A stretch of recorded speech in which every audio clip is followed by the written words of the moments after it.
para evangelizar en la Nueva España. Los dejo en sus manos.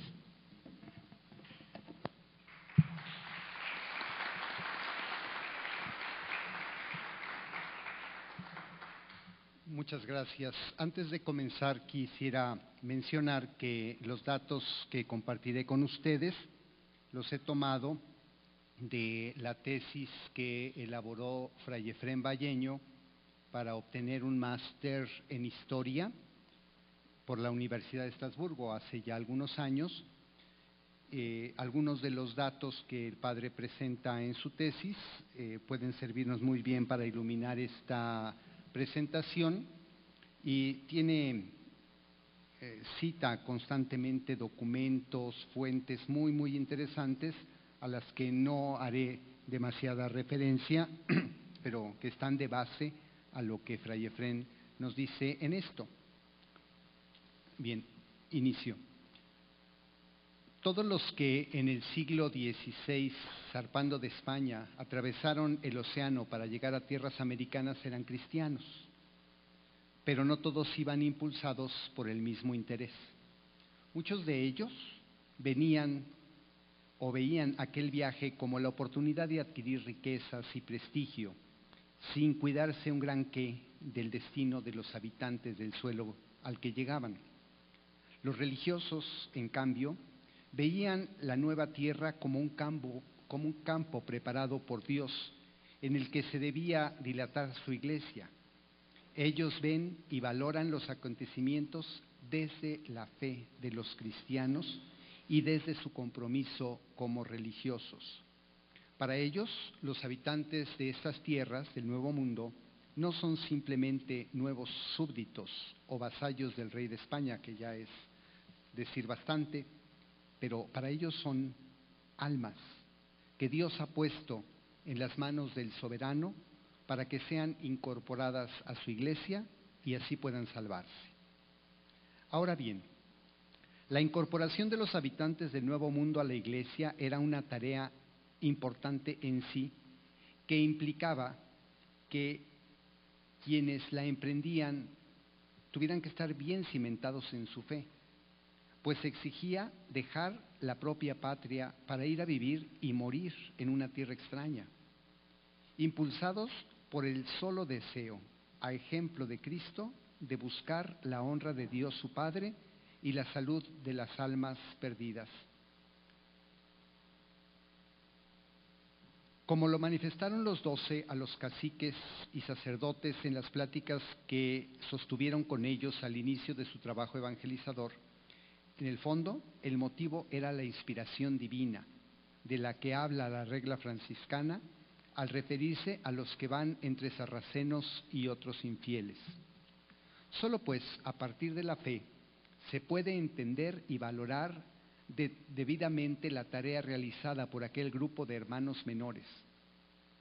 Una de las mayores conquistas que desde el principio del mundo hasta aquí se han visto, dice Mendieta, quien fue testigo de su esplendor y de su debilitamiento. Y es que aquellos frailes, desde el inicio de su trabajo, estaban convencidos de que la divina clemencia quiso que el sonido del Santo Evangelio llegara a estas tierras. Seguros de esto y basados en su fe, no perderán de vista que su estancia en territorio azteca no es casual, sino algo querido por Dios. Entonces tenemos dos elementos fundamentales: la fe, que los mueve a venir, pero también la convicción de la providencia. Es Dios el que los ha puesto aquí. Pero aquellos franciscanos no vivían su fe en abstracto, sino en un terreno bien preciso, con circunstancias que pedía de ellos apertura y adaptabilidad, lo cual siempre hicieron sin perder jamás de vista la razón de su permanencia en aquellas tierras.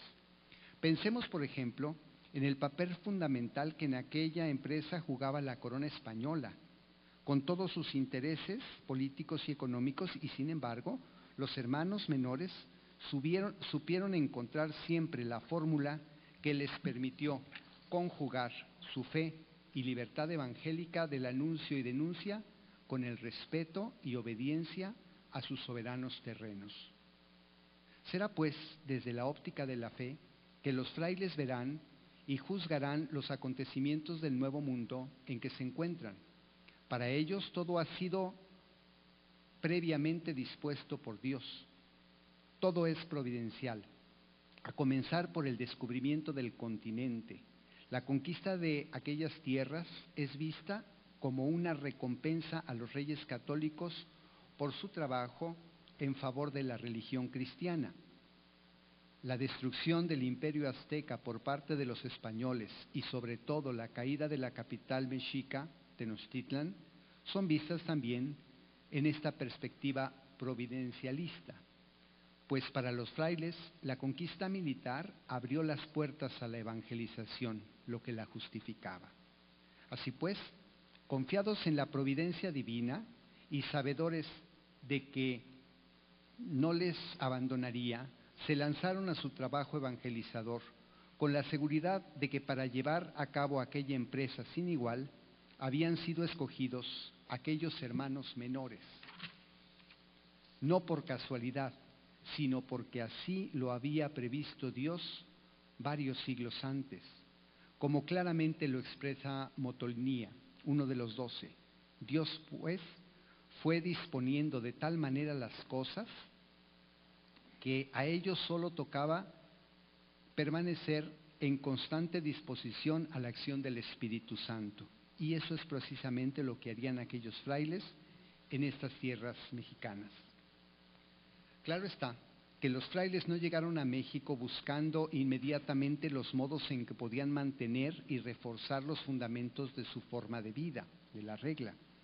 Eso se fue dando de una manera espontánea mientras realizaban sus tareas, las tareas que se les habían encomendado, el anuncio del Evangelio a aquellas gentes y su incorporación a la Iglesia, un trabajo espiritual encaminado principalmente a la salvación de las almas, de aquellos infieles, pero que en modo alguno estaban desconectados de otras actividades de carácter temporal.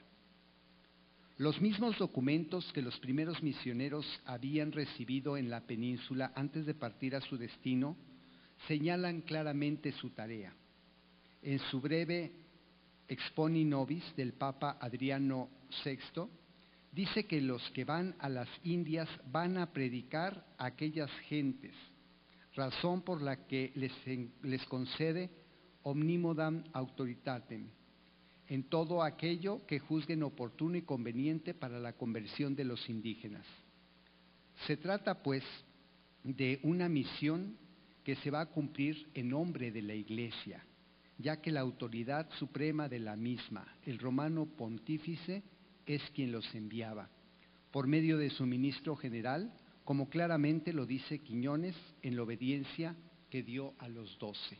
Aquí conviene aclarar lo que ya mencionaba Monseñor hace un momento. Sí, habían venido varios religiosos, no solo franciscanos, varios religiosos y clérigos acompañando las campañas de conquista, pero no venían con un mandato.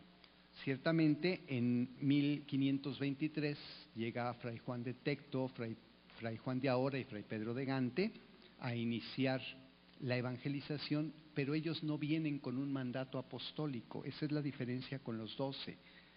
Los 3 flamencos, Fray Juan de Tecto, Fray Juan de Ahora, Fray Pedro de Gante, vienen con la obediencia del ministro general. Eso sí, tampoco vienen por la libre, pero los 12 ya vienen con un mandato apostólico, y eso es lo más importante. Eran enviados, por tanto, a liberar las almas de aquellas gentes del dominio de Satanás para hacerlos militar bajo el signo de la cruz y someterlos así al suave yugo de Cristo. Tarea 100% eclesial que les permitía vivir de modo sin igual todo lo mandado en su regla. Con el paso de los años, algunos de ellos comenzaron a ver también aquella tarea como una manera de recuperar los miles de católicos que en Europa iba ganando el protestantismo. Interpretación providencialista, ciertamente, pero siempre desde la perspectiva de la fe. Ahora bien, el trabajo de aquellos frailes en tierras mexicanas iba a poner también de manifiesto algunas de las características de su forma de vida, de la forma de vida propia franciscana, tanto a nivel individual como de fraternidad. Forma de vida que en el caso de los franciscanos queda condensada en seguir la doctrina y las huellas de nuestro Señor Jesucristo, lo que deja un amplio margen de posibilidades a la manifestación del propio carisma personal.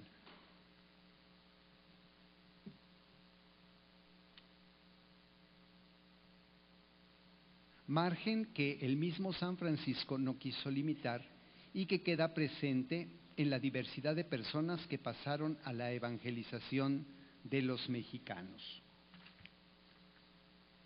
En esta variedad de linajes, cultura y características y caracteres es natural que algunos elementos de la forma de vida franciscano brillaran más que otros. No obstante, se van a mantener siempre algunas constantes: vida fraterna, mortificación, oración, pobreza, que son como los pilares que sostienen la construcción, a las que se fueron añadiendo otros que el clima benévolo de México fue despertando y haciendo florecer de nuevo en el añoso tronco del árbol franciscano, tal como el diálogo directo con los evangelizados, la preocupación por darles cristiana policía, defenderlos de la explotación y atropellos de los conquistadores, aprovechar para la liturgia cristiana algunos de sus usos religiosos. La cercanía humana que los vencidos necesitaban encauzar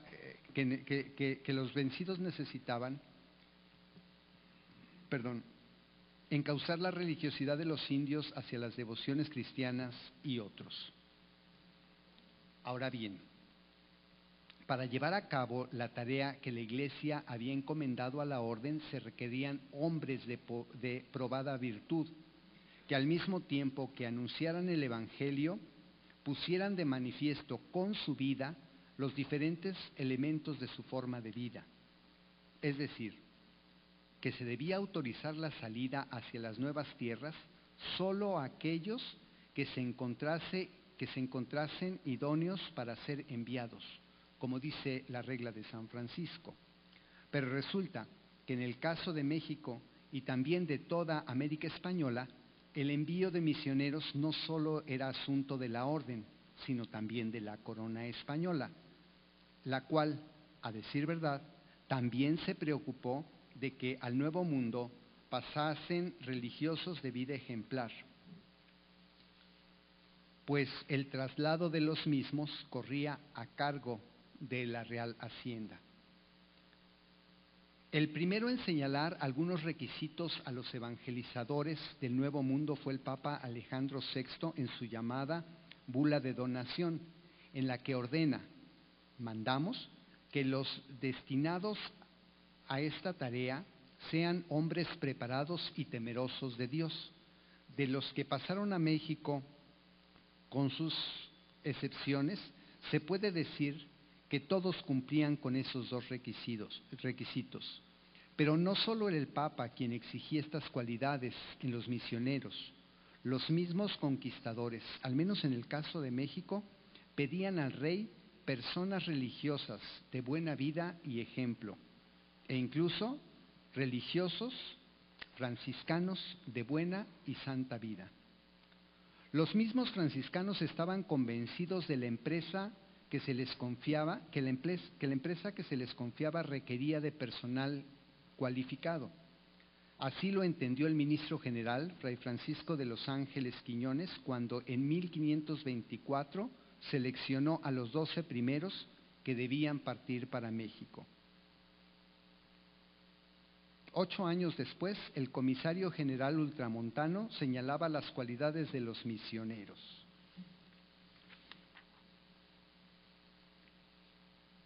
Ahora bien, en los años previos a la toma de Tenochtitlan y el primero posterior a la misma, no se puede hablar de una actividad propiamente evangelizadora por parte de los franciscanos. Ya tenemos la presencia de los flamencos, pero ellos se dedicaron, sí, Fray Pedro de Gante, a una labor educativa y evangelizadora muy interesante, pero sobre todo a aprender, a conocer las costumbres, a valorar las costumbres y a asimilar la lengua.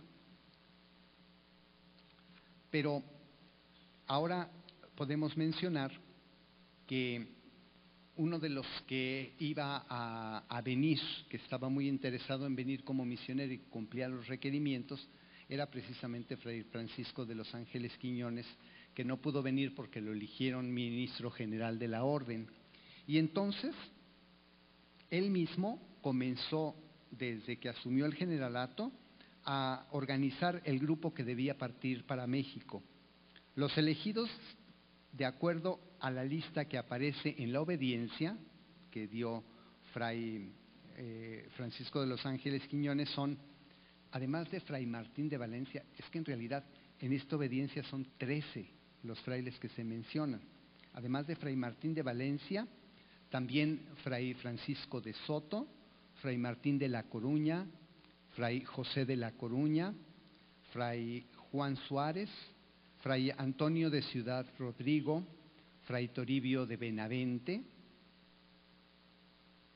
Fray Luis de Fuensalida, Fray García de Cisneros y los frailes Francisco Jiménez, también Andrés de Córdoba y Bernardino de la Torre. Ellos, estos dos últimos no sacerdotes, hermanos legos. Según el documento, de la península salieron 12, aparte de Fray Martín. Sin embargo, se embarcaron solo 12, incluyendo a Fray Martín, porque Fray José de la Coruña fue enviado a la corte por ciertos despachos que había de traer a las Indias y no volvió a tiempo para embarcarse y se quedó. Y a última hora, Fray Juan de Palos sustituyó a Fray Bernardino de la Torre. Estos frailes son conocidos como los 12 apóstoles de México y con toda razón se les puede considerar los fundadores de la Iglesia en el continente y también como los plantadores de la orden en estas tierras. Ellos lo sabían y estaban conscientes de esta tarea que tanto la Iglesia como la orden les encomendaba. Ahora, brevemente, los 12 se embarcaron el 25 de enero de 1524. A principios del mes siguiente llegaron a las Canarias, después de ahí partieron hacia el Caribe. En fin, no quisiera detenerme demasiado en los datos del viaje, pero llegaron a San Juan de Ulúa el 13 de mayo de 1524. Y de ahí comenzaron su recorrido a pie hasta la capital del de virreinato, si ya todavía no lo era, pero vaya, para entendernos. Es indudable que los recién llegados a la Nueva España contaban con los talentos necesarios para poder realizar el trabajo que se les había encomendado, en lo que podríamos llamar al aspecto académico, en el de su preparación intelectual, referida sobre todo a los clérigos. La obediencia da a 6 de ellos el título de predicadores y también de confesores doctos, a otros 2 el de predicadores y a 2 más solo el de sacerdotes. A los 2 no clérigos los llama legos devotos, lo cual quiere decir que tenían los conocimientos adecuados y contaban con la capacidad suficiente para llevar a cabo el trabajo que la Iglesia y la Orden les había encomendado. Tal vez podría estar dando por hecho, y me permito hacer un paréntesis para aclarar, hay que pensar que ya desde el siglo XIII todavía San Francisco no se moría y ya había diferentes interpretaciones de la forma de vida franciscana. Yo no quisiera llamarle divisiones, podríamos llamarle así, pero yo quisiera llamarle más bien corrientes de interpretar la forma de vida franciscana. Y sí quisiera mencionar que los frailes franciscanos que vinieron, porque la orden franciscana en el siglo XVI tenía la familia conventual, los observantes y los capuchinos ya estaban. Los que son seleccionados para pasar a esa tierra son de las reformas protestantes, pero no solamente de la rama protestante, sino de las reformas nacidas de la observancia, de las reformas nacidas de la observancia y de las más estrictas observancias. Entonces, son frailes que tienen una preparación espiritual, una preparación académica, y esto porque, pensando un poco lo que me pedía el señor obispo que se expusiera, yo no encontraría así como que los seleccionaron y los reunieron y les dieron cursos o los prepararon específicamente para venir aquí, sino seleccionaron a aquellos frailes que ya tenían la preparación necesaria. Ciertamente, llegando aquí, se dieron cuenta, como pues al encontrarse en Texcoco con los flamencos, especialmente con Fray Juan, con Fray Pedro de Gante, pues les decían los frailes, bueno, pues llevan un año aquí, ¿qué han estado haciendo ustedes aquí? Y la respuesta fue, pues es que estuvimos aprendiendo la teología que San Agustín conoció. Y se referían al conocimiento de la cultura y sobre todo de la lengua. Y en eso trabajaron mucho los franciscanos. Entonces, como lo estábamos mencionando, la vida en la orden no era solamente académica, que ciertamente, si queremos regresar un poco, Fray Juan de Tecto, que vino con el grupo de los flamencos, era profesor, era un doctorado en la Universidad de París. O sea, no escogieron a los que se dejaron y que no sabían qué hacer con ellos, escogieron a los que ya estaban preparados. Por supuesto que eran especialmente doctos como predicadores y como confesores. Eran hombres verdaderamente letrados, pero también eran hombres espirituales y tuvieron que enfrentarse a un shock enorme, porque podían tener mucha preparación, pero llegando aquí encontraron algo que ellos no conocían, un mundo verdaderamente diferente a cualquier cosa que ellos hubieran podido imaginar en sus conventos en España. Y el gran mérito, creo yo, que tuvieron estos frailes fue que su preparación humanista especialmente les permitió abrirse a la situación que encontraron.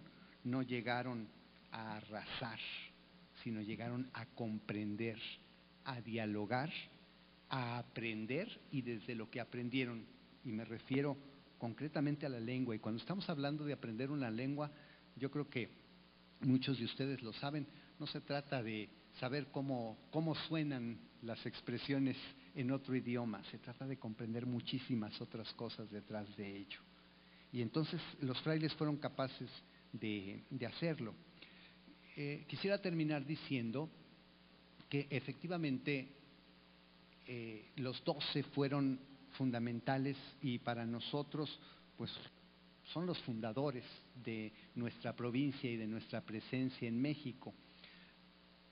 Se organizaron inmediatamente, también lo mencionaba Monseñor, con los frailes que ya se encontraban aquí, con los flamencos y con algunos otros que ya se encontraban aquí, y se distribuyeron en 4 ciudades estratégicas del altiplano para poder iniciar el proceso de evangelización.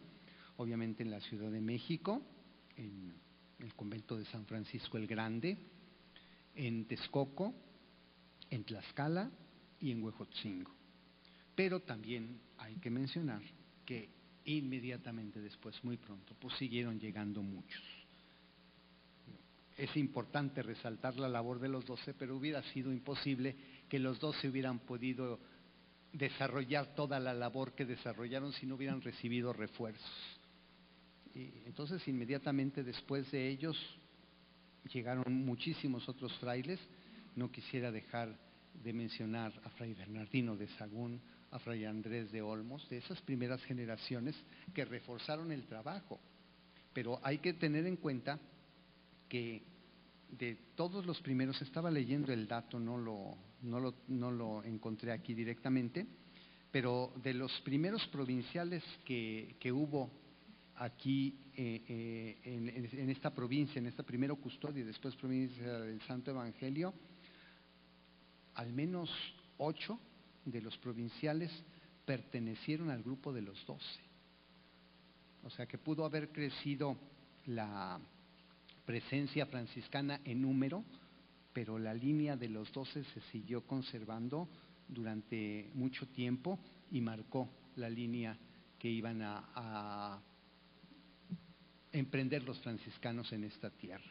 Y por supuesto, ya vuelvo a decirlo, Monseñor ya lo mencionaba, pues sí, llegaron los franciscanos, 2 años después llegaron los dominicos, unos cuantos años después llegaron los agustinos, y así siguieron llegando, inclusive ya el clero secular, a ir estableciéndose en los lugares por donde los religiosos iban ya estableciendo la predicación del Evangelio. Muchas gracias.